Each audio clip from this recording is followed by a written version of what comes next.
Assalomu alaykum do'stim. Ilak дар мактаб ё донишгоҳда чоряк ё худ як семестр тамом мешавад. Шояд касе дар таътили баҳорона бошад ва вақти он аст ки бо ҳам андак забони русии худро такмил диҳем ва бо донишҳои нав ба дарс бароем. Инак дӯстон, имрӯз сухан мекунем оиди омӯзиш дар мактаб ё ин ки донишгоҳ, яъне калима ва ибораҳо барои хонишу дарс. Инак чун ҳамеша дӯстон, лайк, комментарий, агар хоҳед ки дӯстонатон низ омӯхта бошанд, ҳатман поделиться. Ва рафтем.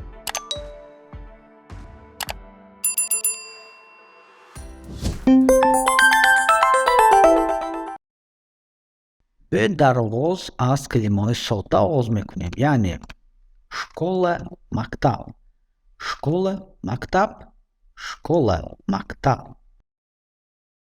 Училище, училище низ дар мо мактаб мегӯянд. Барои мисол музыкальное училище ё худ мактаби мусиқӣ, училище. Колледж, колледж, колледж, колледж. Институт, дар баъзе ҷоҳо институт мегӯянд, дар баъзе ҷоҳо донишкада. Институт, донишкада. Университет, донишгоҳ, университет, донишгоҳ. Барои мисол донишгоҳи давлатии Хуҷанд, Хуҷандский государственный университет. Высшее учебное заведение ё худ вуз, муассисаи таҳсилоти олӣ ё худ донишгоҳ, яъне вуз.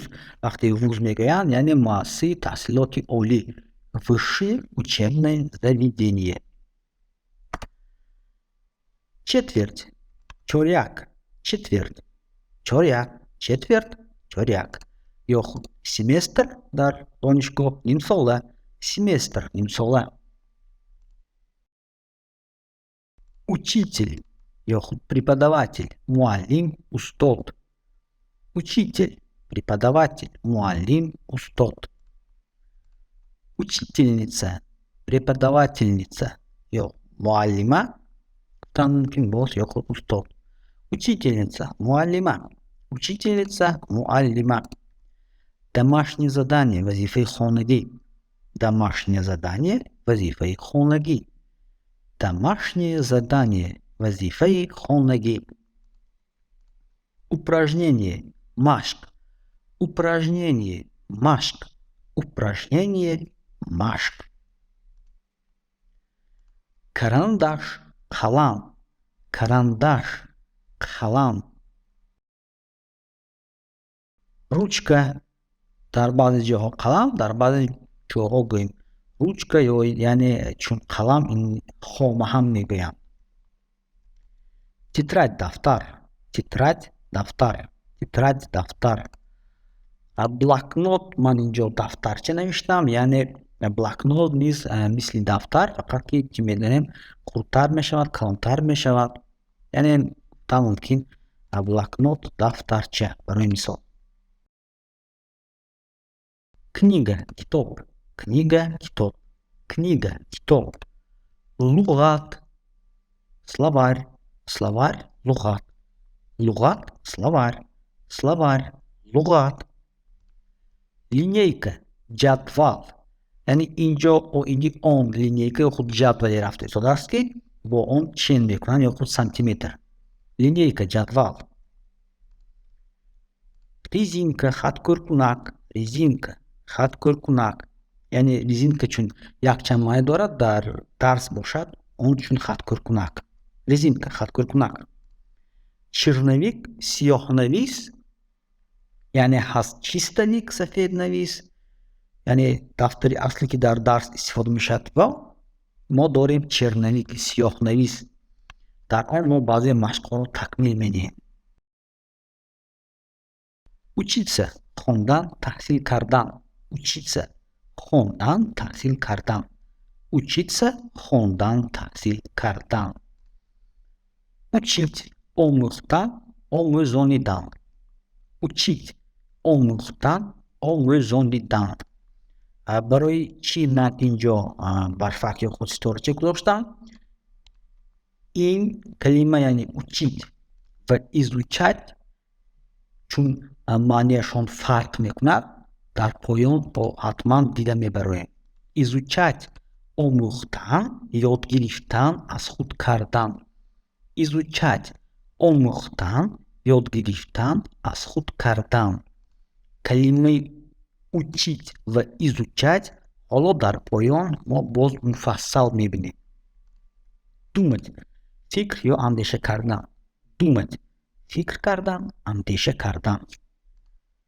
решать حل کردن مثال یا اگه خلاصه برآوری.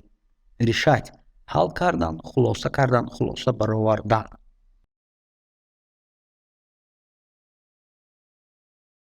اینک учить و изучать چی فرق دارد؟ یعنی این دو فعل گوناگون می باشد که مانند ولی معناهای گوناگون دارند. مثال учить معنای دادن دانش یا ملکه را به کسی دیگر دارد. مثلا معلم به خوانندگان فن متماتیکا را می آموزاند. در اینجا معلم دانش یعنی فن متماتیکا را به دانشجویان می دهد یا می فهمد. изучать باشد معنای آموختن چیزی را با مقصد به دست آوردن دانش درباره آن دارد. مثال من تاریخ روسیه را می آموزم. خب ادامه بدهیم. понимать فهمیدن. понимать فهمیدن. понимать فهمیدن. писать نوشتن. писать نوشتن. читать خواندن. читать خواندن. слушать گوش کردن. слушать گوش کردن. слушать گوش کردن. рисовать رسم کشیدن. рисовать رسم کشیدن. рисовать رسم کشیدن. экзамен امتحان. экзамен امتحان. экзамен امتحان.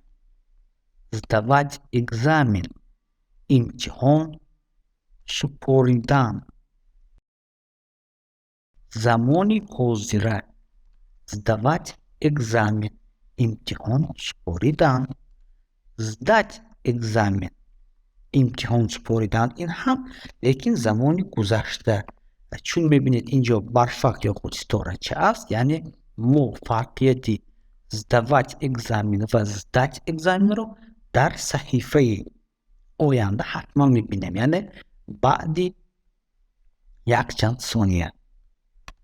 провалить экзамен از امتحان افتادن یعنی امتحان رو نسپردن. провалить экзамен امتحان رو نسپردن یا از امتحان افتادن. اینک сдать یا خود сдавать یعنی сдавать و сдать شکل‌های گوناگونی یک فعل می باشند. сдавать شکل زمان حاضره یا آینده است و сдать شکل زمان گذشته یا خود کامل تمام شده است. مثلا من فردا امتحان می سپارم. Я буду сдавать экзамен завтра. یعنی زمان حاضر آینده. من امتحان رو با بهای اعلا سپردم. Я сдал экзамен на отлично. زمان گذشته. البته شاید در آغاز اندک مشکل می شود لیکن با رفت آموزش البته آسان می شود.